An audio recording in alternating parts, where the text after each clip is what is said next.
రేపు మాఘ సోమవారం సాయంత్రం 5 తర్వాత నిమ్మకాయలతో ఇలా చేస్తే మీ జాతకం మారిపోతుంది.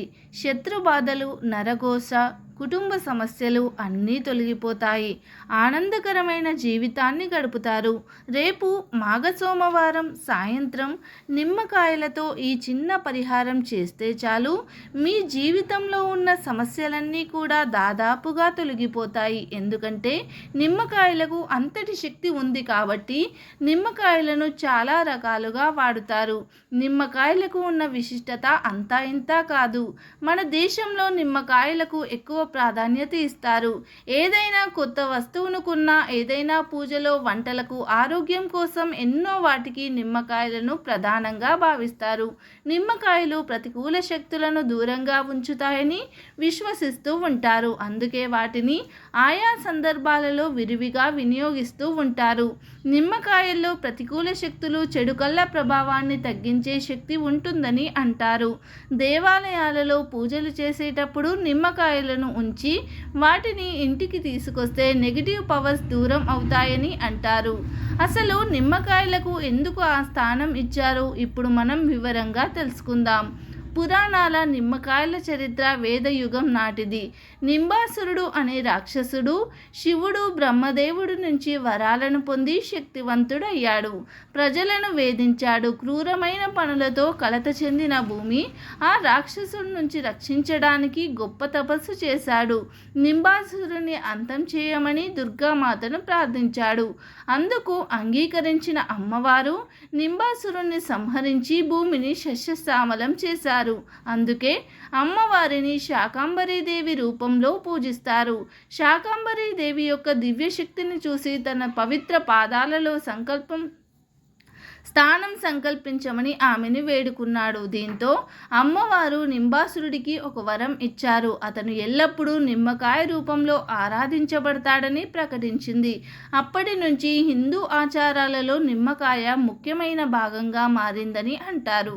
చండీమాత, కాళీమాత పూజలో తప్పనిసరిగా నిమ్మకాయలు సమర్పిస్తారు. అమ్మవార్ల కోసం తగ్గుతుందని, నిమ్మకాయ ఇంట్లో ఉంటే వాస్తు దోషం పోతుందని చాలాసార్లు వినే ఉంటాము. మనం నిమ్మకాయలను రెగ్యులర్గా ఉపయోగిస్తూ ఉంటాము. ఆరోగ్య విషయంలోనే కాకుండా ఆధ్యాత్మిక పరిణామాలలో కూడా వాడుతారు అంటే ఆశ్చర్యపోవాల్సిన అవసరం లేదు. నిమ్మకాయలకు నెగటివ్ ఎనర్జీని తొలగించే అతీత శక్తులు ఉంటాయని చాలామంది నమ్మకం.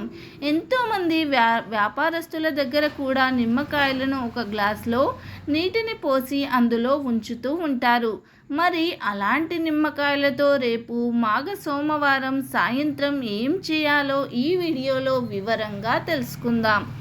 అంతకన్నా ముందు మా వీడియో నచ్చితే లైక్ చేసి మీ ఫ్రెండ్స్ అండ్ ఫ్యామిలీ మెంబర్స్కి షేర్ చేయండి. అలాగే మన ఛానల్ని సబ్స్క్రైబ్ చేసుకోండి. ఇక వీడియోలోకి వస్తే, ఈ నిమ్మకాయ పరిహారం గుడిలో కానీ ఇంటిలో కానీ చేసుకోవచ్చు అని పరిహార శాస్త్రంలో చెప్పబడింది. ముందుగా రేపు సోమవారం ఉదయం నిద్రలేచి తలస్నానం చేసి శివుడిని పూజించండి. ముందుగా ఇంటిలో ఈ పరిహారం ఎలా చేయాలో తెలుసుకుందాం. ఇంటిలో శివుడు పటానికి లేదా శివలింగానికి పూజలు చేసి హారతి ఇచ్చాక ఒక నిమ్మకాయను తీసుకొని శివుని పటం ముందు ఉంచాలి. శివుని పటం ముందు ఉదయాన్నే నిమ్మకాయలను పెట్టాలి. ఆ తర్వాత మీ పనులను మీరు చేసుకోండి. ఇక అదే రోజు సాయంత్రం స్నానం చేయండి. ఒకవేళ వీలు కాకపోతే కాళ్ళు చేతులు కడుక్కోండి. తర్వాత ఇప్పుడు ఒక ప్రమిదని తీసుకోండి. అందులో ఆవు నెయ్యిని పోసి 4 వత్తులు వేసి దీపం వెలిగించండి. 4 దిక్కులను సూచిస్తున్నట్లుగా 4 వత్తులను వేయాలి. ఇలా వేసి దీపం వెలిగించాక శివుని పటం ముందు పెట్టిన నిమ్మకాయను మీ చేతిలో పట్టుకుని సంకల్పం చెప్పుకొని, అంటే ఈ పరిహారాన్ని మీరు ఎందుకు చేస్తున్నారో చెప్పుకోండి. శత్రు బాధలు తొలగిపోవాలని, ఆరోగ్య సమస్యల నుంచి బయటపడాలని, జీతం పెరగాలని, ఇంటిలో మనశ్శాంతి పెరగాలని ఏదో ఒకటి సంకల్పం చెప్పుకొని ఆ నిమ్మకాయను అడ్డంగా కోయండి. అలా కోసిన నిమ్మకాయ 2 ముక్కలుగా ఉంటుంది కదా, అందులో ఒక నిమ్మ ముక్కను శివుని పటం దగ్గర ఉంచేయండి.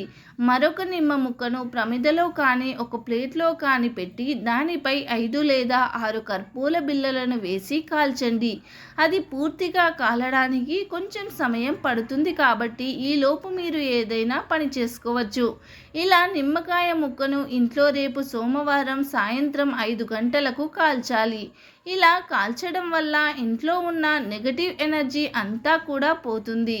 పాజిటివ్ ఎనర్జీ అనేది ఇంట్లోకి ప్రవేశిస్తుంది. ఇక ఆ కాలిన ముక్కను డస్ట్బిన్లో పడవేయవచ్చు. ఇక శివుడి పటం ముందు పెట్టిన రెండవ ముక్కను మరుసటి రోజు అంటే మంగళవారం ఉదయం స్నానం చేసి తీయాలి. అది కూడా చీకటితోనే చేయాలి.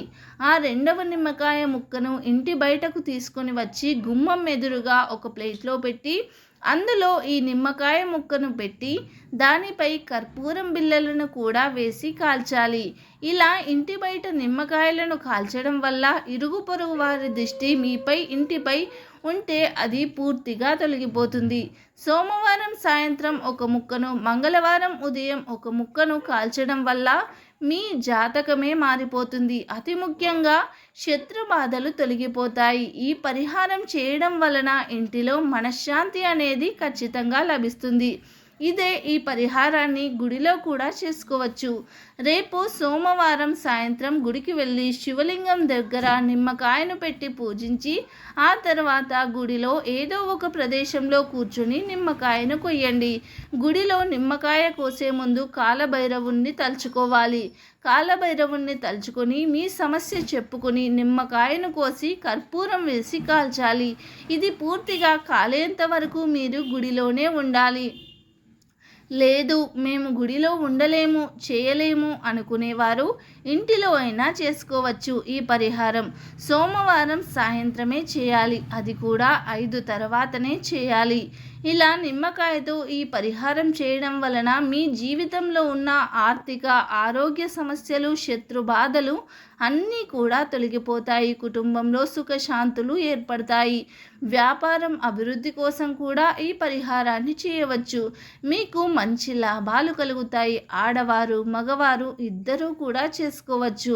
విద్యార్థులు, ఉద్యోగం కోసం చేసేవారు, ఉద్యోగం దొరక్క బాధపడేవారు అందరూ కూడా ఈ పరిహారాన్ని చేసుకోవచ్చు. నరఘోష, కుటుంబ సమస్యలు అన్నీ తొలగిపోతాయి. ఆనందకరమైన జీవితాన్ని గడుపుతారు. రేపు మాఘ సోమవారం సాయంత్రం నిమ్మకాయలతో ఈ చిన్న పని చేస్తే మీ జీవితంలో ఉన్న సమస్యలన్నీ కూడా దాదాపుగా తొలగిపోతాయి. ఎందుకంటే నిమ్మకాయలకు అంతటి శక్తి ఉంది. మీకు మంచి ఆరోగ్యం లభిస్తుంది. మీ కుటుంబ సభ్యులకు కూడా మంచి ఆరోగ్యం లభిస్తుంది. పిల్లలు చదువులో ఉత్తీర్ణులు అవుతారు. భర్త సంపాదన కూడా విపరీతంగా పెరిగిపోతుంది. మరి ప్రతి ఒక్కరు కూడా రేపు మాఘ సోమవారం సాయంత్రం 5 తర్వాత నిమ్మకాయతో ఈ పరిహారం చేయండి. మంచి శుభ ఫలితాలను పొందండి. ఆనందంగా జీవించండి.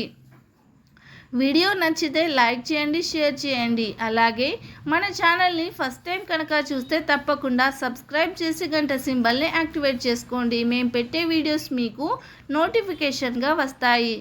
Thanks for the watching.